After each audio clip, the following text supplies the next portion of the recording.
കുട്ടികൾ ഉണ്ടാകാതിരിക്കുന്നത് പോലും പല മരുന്നുകളും ഇവർ കൊടുക്കുന്നത് കൊണ്ടാണ് അവർക്ക് കുട്ടികൾ പോലും ഉണ്ടാകാതിരിക്കുന്നത് എന്നൊക്കെ പറഞ്ഞുകൊണ്ടുള്ള ഒരു പ്രസംഗമായിരുന്നു അച്ഛൻ്റെ ഇന്നത്തെ പ്രസംഗം.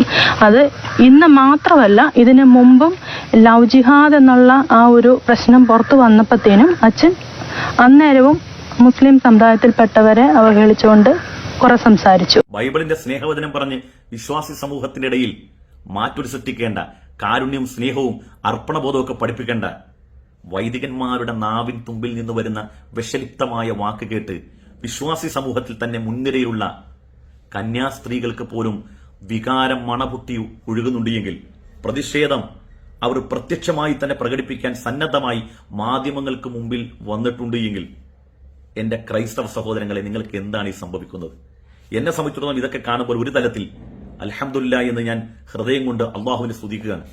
ജീവിതത്തിൽ ഇന്നോളം പള്ളിയുടെ മിമ്പറിലോ മിഹ്റാബിലോ ഇരുന്ന് എന്റെ മുമ്പിലിരിക്കുന്ന അനുവാചകരോട് ഇസ്ലാമേതര സമൂഹങ്ങൾ മോശമാണെന്നും വർഗീയവാദികളാണെന്നും ഭീകരവാദികളാണെന്നും കുതന്ത്രത്തിലൂടെ മറ്റുള്ളവരെ മതം മാറ്റുന്നവരുമാണെന്ന് ഒരിക്കൽ പോലും പറയേണ്ടി വന്നിട്ടില്ല എന്നുള്ളത് ഓർക്കുമ്പോൾ, ഒരു മുസ്ലിം ആയതുകൊണ്ടും ആ വിശ്വാസം എന്നിൽ തീർത്ത മാനവിക മൂല്യം അതാണെന്ന് ഓർക്കുമ്പോഴും അൽഹംദുലില്ലാഹ് ഞാൻ സന്തോഷവാനാണ്. പിന്നെ ഇതിൽ ബഹുമാനപ്പെട്ട കന്യാസ്ത്രീ പറഞ്ഞു മക്കളുണ്ടാകാത്ത വിഷയം, അത് പ്രിയപ്പെട്ട പിതാവ് വിവാഹം കഴിക്കാത്തത് കൊണ്ടാണ് പിതാവ് അങ്ങനെ പറയേണ്ടി വന്നത്. അതിൽ നമ്മളതിനെ തെറ്റിദ്ധരിക്കേണ്ട. ഒരു വിവാഹം കഴിച്ചാലൊക്കെ മക്കളുണ്ടാകും, സ്വാഭാവികമാണ്. ഇനി അങ്ങനെ ഉണ്ടാകുന്നില്ല എങ്കിൽ കോട്ടക്കൽ ആര്യവൈദ്യശാലയുടെ നല്ല ഒരു ഉൽപ്പന്നം, നല്ലൊരു മരുന്നുണ്ട്, അത് ഞാൻ ഞങ്ങൾക്ക് പറഞ്ഞുതരാം.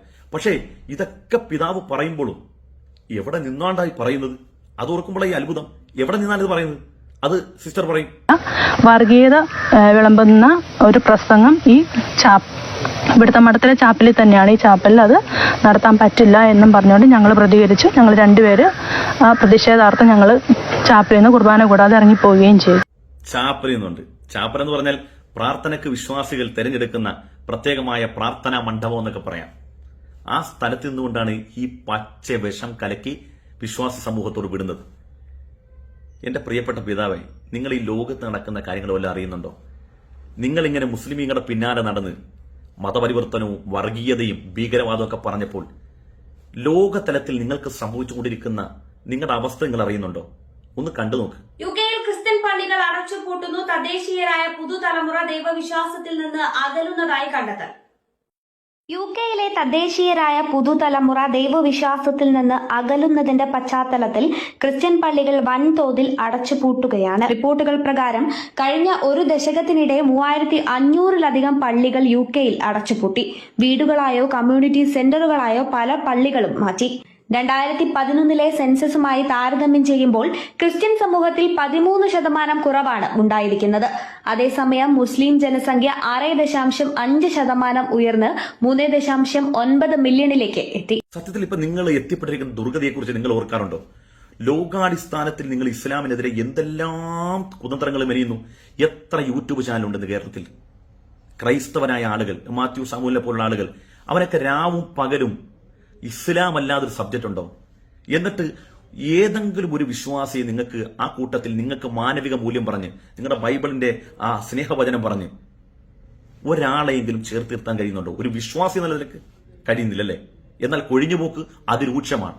അതാണ് ഇവിടെ സംഭവിക്കുന്നത്. നിങ്ങൾ നിങ്ങളുടെ മുമ്പിൽ വരുന്ന വിശ്വാസികളോട് നിങ്ങളുടെ മതത്തിന്റെ ദർശനങ്ങൾ, അതിന്റെ ദൃഢത, അതിന്റെ വൈവിധ്യം, അത് നൽകുന്ന മാനവിക മൂല്യങ്ങൾ ഇത് പങ്കുവെക്കൂ. അവർ നല്ല വിശ്വാസികളായിക്കോളും. അതിന് പകരം നമ്മുടെ ആളുകളെ നമ്മളിൽ തന്നെ ദൃഢമായിട്ട് ഉറപ്പിച്ചെടുത്താൻ വേണ്ടി ലവ് ജിഹാദ് പേടി, അപരമത അന്ധമായ വിശ്വാസം, അവർ ഭീകരവാദിയും തീവ്രവാദികളും അടുപ്പിക്കാൻ കൊള്ളൂല. ക്രിസ്മസിന്റെ കേക്ക് പോലും അവരൊന്നും വാങ്ങാൻ പറ്റൂല. ആ രൂപത്തിലെല്ലാം നിങ്ങൾ പ്രചരിപ്പിക്കുന്നില്ലേ? എന്നിട്ട് ആരാ ഇവിടെ തോറ്റത്? പ്രിയപ്പെട്ടവരെ, ആര് തോറ്റ്? ഞാൻ അടുത്ത പിതാവിന്റെ പ്രസംഗം കേൾക്കാം, നോക്കൂ. ലോകം മുഴുവൻ ഇസ്ലാമിക രാഷ്ട്രം സ്ഥാപിക്കുക എന്നുള്ളതാണ് ഇസ്ലാമിന്റെ ബേസിക് ആയിട്ടുള്ള നിലപാട്. നമ്മുടെ നാട്ടിലെ മുസ്ലിംസിനും അത് അങ്ങനെ ചിന്തയുണ്ട്. അതായത് ഇസ്ലാം മതം ഒരു മതമല്ല, മറിച്ച് അതൊരു രാഷ്ട്രീയ സിദ്ധാന്തമാണ്. യുദ്ധത്തിലൂടെയും അധിനിവേശത്തിലൂടെയും നിർബന്ധിച്ചും ഒരു ഇസ്ലാമിക രാഷ്ട്രം ലോകം മുഴുവൻ ഉണ്ടാക്കുക. എന്റെ പ്രിയപ്പെട്ട ക്രൈസ്തവ സഹോദരങ്ങളെ, ഇതും ഒരു വൈദികനാണ്. ഇദ്ദേഹത്തിന്റെ വായിൽ നിന്ന് വരുന്നത് തന്നെ ഇസ്ലാം, ഭീകരവാദം, തീവ്രവാദം, അത് മതമല്ല, പൊളിറ്റിക്സ് അല്ലെ? ഇനി മതമായ നമ്മുടെ അവസ്ഥ എന്താണ്? അത് ഞാൻ പറയുന്നില്ല, നിങ്ങൾക്ക് വേദനയാവും. നമുക്ക് ജസ്മീനെ കൊണ്ട് പറയിപ്പിക്കാം. ആരാണ് സിസ്റ്റർ ജസ്മി? ആമേൻ എന്ന പുസ്തകം ഞാൻ അടക്കമുള്ളവർ വായിച്ചിട്ടുണ്ട്. അതിവിടെ പറയാൻ കൊള്ളത്തില്ല, സഭ്യമാകൂല. സിസ്റ്റർ ജസ്മി പഴയ ഒരു കന്യാസ്ത്രീയാണ്. അവര് പറയും എന്താണ് ഈ ദർശനമെന്ന്. അത് നമുക്ക് കേൾക്കാം. ടെററിസം ഒരു മതത്തിന്റെയും കുത്തകയല്ല. ആദ്യകാലങ്ങളിൽ നമ്മൾ ഇസ്ലാം മതത്തിന് മാത്രമാണ് ടെററിസം കേട്ടുകൊണ്ടിരുന്നത്. പിന്നെ അത് RSS BJP ലെവലിലൊക്കെ നമുക്ക് വീണ്ടും ടെററിസം നമ്മൾ ഹിന്ദു മതത്തിലും കേട്ടു തുടങ്ങി. ക്രിസ്ത്യൻ മതത്തിൽ കേൾക്കാത്തതാണ് എനിക്ക് തമാശ. അത് അണ്ടർഗ്രൗണ്ട് ടെററിസമാണ് ക്രിസ്ത്യൻ മതത്തിൽ. അത് ഒരു കോടതിയിലേക്ക് കേസായിട്ട് പോകാൻ പറ്റില്ല. അണ്ടർഗ്രൗണ്ടിലൂടെ നടത്തേണ്ട ഭീകരമായ ടെററിസം ക്രിസ്ത്യാനിറ്റിയിലുമുണ്ട്. എന്റെ പ്രിയപ്പെട്ട പിതാക്കന്മാരെ, എന്റെ പ്രിയപ്പെട്ട വൈദികരെ, എന്റെ ക്രൈസ്തവ സഹോദരന്മാരെ, അതിലേറെ എന്റെ കാസയുടെ മുത്തുമണികളെ, ഈ നിങ്ങളുടെ മേൽ തീവ്രവാദവും ഭീകരവാദവും ഒക്കെ അണ്ടർഗ്രൗണ്ടിലോട്ടുള്ള ഇതൊക്കെ പറഞ്ഞ് ഞാനല്ല കേട്ടോ. ഞാനത് പറയുകയാണെങ്കിൽ എന്റെ മതത്തിന്റെ മൂല്യത്തകർച്ചയാണ്, എന്റെ വിശ്വാസത്തിന്റെ മൂല്യത്തകർച്ചയാണ്. എനിക്ക് ഒരിക്കലും ഒരു അപരമത വിദ്വേഷം നടത്തി എന്റെ ആശയത്തിന്റെ വൈവിധ്യം ഇവിടെ പ്രകടിപ്പിക്കേണ്ട കാര്യമില്ല. എനിക്ക് അങ്ങനെയൊക്കെ ചെയ്യാമായിരുന്നു എങ്കിൽ ഈ സിസ്റ്റർ ജസ്മിയുടെ ആമേൻ എന്ന് പറയുന്ന പുസ്തകം എടുത്ത് ഒരു പേജ് വായിച്ചാൽ മതി. ലൂസി കളപ്പുരക്കലിന്റെ കർത്താവിന്റെ നാമത്തിൽ എന്ന പുസ്തകം എടുത്ത് 2 പേജ് വായിച്ചാൽ മതി. പക്ഷേ ആ 1 പേജും 2 പേജും ഒന്നും വായിച്ച് മുഴുപ്പിക്കാൻ കഴിയില്ല. അതിനു മുമ്പ് ആളുകൾ ഇറങ്ങി ഓടും. അത്രമേൽ പലതും അതിനകത്തുണ്ട്. പക്ഷേ നിങ്ങൾ മനസ്സിലാക്കേണ്ട ഒരു കാര്യം, ഞാൻ നേരത്തെ പറഞ്ഞ പോലെ എല്ലാ കാലഘട്ടത്തിലും അനീതി ചെയ്യുന്ന വേട്ടക്കാരായ മനുഷ്യർക്ക് നിലനിൽക്കാൻ കഴിയില്ല. നിങ്ങൾ എന്തെല്ലാം ആക്ഷേപങ്ങളും ആരോപണങ്ങളും പറഞ്ഞാലും സത്യം അത് എത്രമേൽ കബറിൽ മണ്ണിട്ട് മൂടിയാലും അതിന്റെ നാമ്പ് ഓരോ ദിനം ഇങ്ങനെ പുറത്തേക്ക് പൊങ്ങി പൊങ്ങി വരും എന്നുള്ളതാണ്. അങ്ങനെ ഒടുവിൽ ആ സത്യം മാത്രം ബാക്കിയാവും. അതിന്റെ ഏറ്റവും വലിയ പ്രകടമായ അടയാളം എന്ന് അറിയോ? ചില പിതാക്കന്മാരുടെ പ്രസംഗം നമുക്ക് കേൾക്കാം. ഇസ്ലാം എന്നുള്ളത് ഒരിക്കലും മറ്റൊരുത്തന്റെ മേൽ അടിച്ചേൽപ്പിച്ചതുകൊണ്ടോ അല്ലെങ്കിൽ അവനെ കുതന്ത്രത്തിലൂടെ അവനിലേക്ക് ആശയങ്ങൾ പകർന്നു കൊടുത്തുകൊണ്ടൊന്നും നിലനിൽക്കുന്ന മതമല്ല. അതെങ്ങനെയാണ് ലോകത്തെ സ്വാധീനിച്ചതെന്ന് 2 പിതാക്കന്മാരുടെ പ്രസംഗം കേട്ടാൽ നിങ്ങൾക്ക് ഏകദേശം മനസ്സിലാവും. തൊട്ടുകൂടായ്മ, അയിത്തം, അസ്പൃശ്യതയൊക്കെ ഉണ്ടായിരുന്ന ഒരു കാലത്തേക്കാണ് ഇസ്ലാം കടന്നു വന്നത്. ആരും തൊടാത്തവരെ ആലിംഗനം ചെയ്ത് കെട്ടിപ്പിടിച്ച് സ്വീകരിക്കുന്ന ഒരു പുതിയ സംസ്കാരം ഇസ്ലാം ഇവിടെ ഉണ്ടാക്കിക്കൊടുത്തു. സഹിക്കുമോ ആഗോള ക്യാപിറ്റലിസത്തിന്? സഹിക്കുമോ ജാതീയതയ്ക്ക്?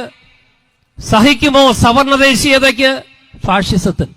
പറയുന്ന എന്റെ ചുറ്റും താമസിക്കുന്ന ഇസ്ലാം മത വിശ്വാസികളിൽ കണ്ട മറ്റൊരു വലിയൊരു ഗുണം ഞാൻ കണ്ടത്, വലിയൊരു പ്രത്യേകത ഞാൻ കണ്ടത്, ഞാൻ എന്റെ പള്ളിയിലുള്ള വിശ്വാസികളോട് പറഞ്ഞൊരു കാര്യമാണ്. ഞാൻ ഈ പാലക്കാട് താമരശ്ശേരി എന്ന് പറഞ്ഞാൽ ഞങ്ങൾ രൂപത എന്നാണ് പറയുക, ഇങ്ങനെ ഓരോ ജില്ലയെ തിരിച്ച് രൂപത എന്ന് പറയും. അപ്പൊ ഞാൻ പാലക്കാട് രൂപതയുടെ ബോർഡറിലാണ്.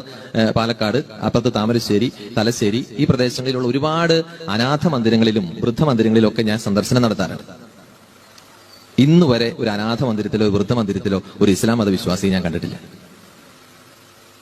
പ്രായം ചെന്ന മാതാപിതാക്കളെ പടിയടച്ച് പിണ്ടം വെക്കുകയോ നട തള്ളുകയോ വല്ല വൃദ്ധമന്ദിരങ്ങളിൽ അനാഥ മന്ദിരങ്ങളിൽ കൊണ്ടുചെന്ന് അല്പം പൈസ ഏൽപ്പിച്ച് തള്ളുകയോ ചെയ്യുന്നത് അതിൽ ക്രൈസ്തവരും ഹൈന്ദവരുമാണ് കൂടുതൽ. ഒരൊറ്റ ഇസ്ലാം മത വിശ്വാസിയെ, പ്രായം ചെന്ന ഒരു ഉമ്മയെ ബാപ്പയെ ഞാൻ ഇന്നുവരെ ഒരു അനാഥ മന്ദിരത്തിലോ വൃദ്ധമന്ദിരത്തിലോ കണ്ടിട്ടില്ല. അത് വലിയൊരു പ്രത്യേകതയായിട്ട് ഞാൻ വളരെ അത്ഭുതത്തോടു കൂടെ കാണുന്ന ഒരു കാര്യം.